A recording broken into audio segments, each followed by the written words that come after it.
নমস্কার বন্ধুরা, আশা করি সকলে ভালো আছেন। কবে থেকে বা কত তারিখের পর থেকে মিউচুয়াল বদলির জন্য আবেদন করা যাবে? সারপ্লাস বদলি কি চালু হচ্ছে এমতো পরিস্থিতিতে?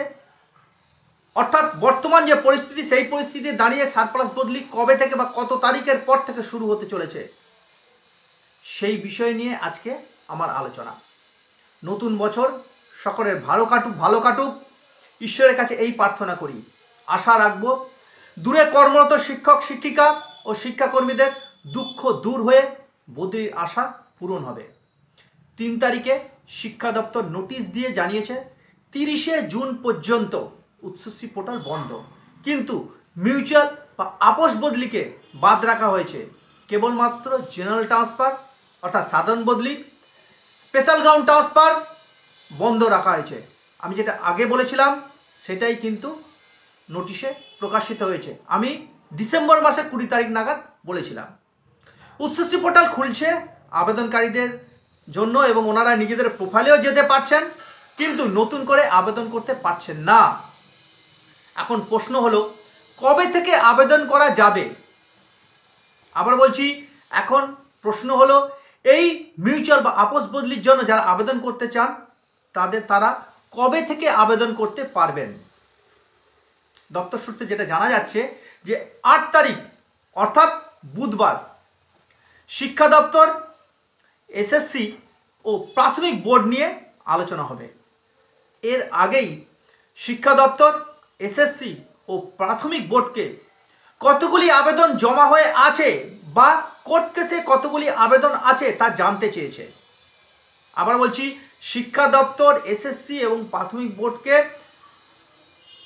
কতগুলি আবেদন জমা হয়ে আছে বোর্ডে এবং কোর্ট কেসে কতগুলি আবেদন আছে সেটা মিউচুয়াল এবং অর্থাৎ আপোষ বদলি এবং সাধারণ বদলির জন্য তার তথ্য জানতে চেয়েছে। এবার আসি আলোচনায় কি উঠে আসতে চলেছে বা আলোচনায় কি হতে চলেছে। 1 নম্বর কি, পেন্ডিং কেসগুলি ও কোর্ট কেসে তথ্যের বিশ্লেষণ। এই বিষয়টা কিন্তু আলোচনা হবে। পেন্ডিং কেসগুলি আমি আগেই বললাম যে তথ্য জানতে চেয়েছে দপ্তর, তো দপ্তর সেই তথ্য দিলে পেন্ডিং কেসগুলি নিয়ে আলোচনা হবে।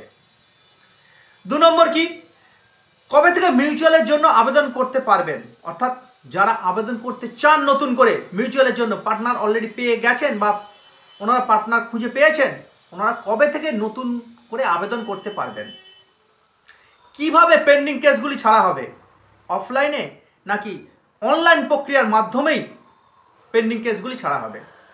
4 নম্বর কি, পেন্ডিং কেসগুলি ছাড়ার সাথে সাথে কি নতুন করে আবেদন নেওয়া যাবে? এক্ষেত্রে কি কোনো প্রকার জটিলতা তৈরি হতে পারে? এই বিষয়টা কিন্তু আলোচনায় উঠে আসবে। 5 নম্বর কি, সারপ্লাস বদলি কিভাবে করা যাবে? আবার বলছি, সারপ্লাস বদলি কিভাবে করা যাবে? 6 নম্বর কি, সারপ্লাস বদলিতে সারপ্লাস যারা আছেন তাদের কথা মাথায় রেখে অপশন কি দেওয়া হবে? এই অপশনের ব্যাপারটি আমি কিন্তু আগে বলেছিলাম, তো এখন সেই বিষয়টাই আলোচনা হবে যে আদৌ কি অপশন দেওয়া যাবে বা গেলে কিভাবে দেওয়া হবে, এই বিষয়টা কিন্তু আলোচনা হবে। সারপ্লাস বদলিতে শূন্য শিক্ষার্থীযুক্ত বিদ্যালয়ের কি হবে? 8 নম্বর কি, সেটি হলো জেনারেল ট্রান্সফারের ক্ষেত্রে যে পেন্ডিং কেসগুলি আছে। আবার বলছি, জেনারেল ট্রান্সফারের ক্ষেত্রে পেন্ডিং কেস যেগুলি আছে সেগুলো বিষয়ে কিন্তু আলোচনা হবে।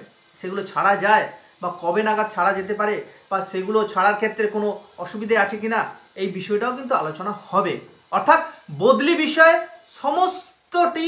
সমস্ত বিষয়টি কিন্তু আলোচনা হবে। এই সমস্ত বিষয়গুলি আলোচনা হলেই 8 তারিখের পর আমরা সঠিক তথ্য জানতে পারবো, আশা করা যায়। এরকম তথ্য পেতে অবশ্যই চ্যানেলটিকে সাবস্ক্রাইব করে আমার টেলিগ্রাম গ্রুপে যুক্ত হতে ভুলবেন না, যার লিঙ্ক ভিডিও ডেসক্রিপশন বক্সে দেওয়া আছে। সকলে ভালো থাকবেন, সুস্থ থাকবেন।